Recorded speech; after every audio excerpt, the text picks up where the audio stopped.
So Tether is the most internationally used cryptocurrency for settlement, really out of all of them. I can say, listening to Brad Garlinghouse talk at CoinAlts in 2023, I asked him about ODL, and at the time, the majority of the volume that they were settling on ODL was settled in Tether. It wasn't even an XRP. So, all that being said, there's been a lot of people that have used Tether to circumvent sanctions or operate in a way to be able to be outside the U.S. government's purview. If the U.S. government were to sanction them, you've now got USAT, where they're launching their U.S. compliant stablecoin. Why would you issue a completely new stablecoin if you planned on getting USDT in line with whatever the requirements were? You wouldn't. You would just go ahead and change whatever you needed to on your balance sheet in order to be able to meet the new rules or curriculum that's been put forth by the U.S. government.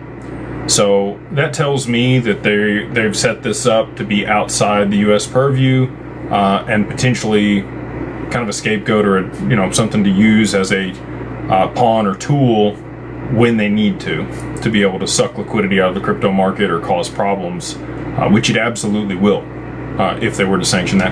And again, that didn't come from me. That came from Neil. I can't think of Neil Hart, maybe is his last name. He's a developer at Twitter, or at Ripple, excuse me. I was debating with Scams after I put out the first domino theory back in March of 2024, so more than 2 years ago. And when we were talking about it on Twitter, I thought Tether might depeg. They were very adamant that Tether wouldn't depeg, but that it could be sanctioned by the U.S. government. And because of the illicit activity that's happened on the network, it's also a really good honeypot. I think that USDT was rolled into the U.S. government back in 2015,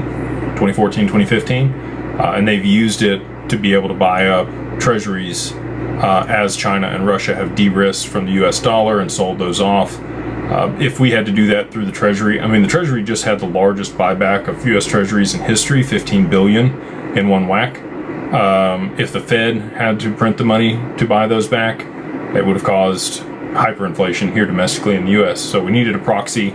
Tether fit the bill for that. They've used it, and I think once the other institutions here in the U.S. want to compete at scale with dollar-denominated stablecoins, you just rug the biggest one that's out there, and that opens market share for Google and Amazon and all these other people that will be issuing stablecoins. So again, we'll see if that plays out.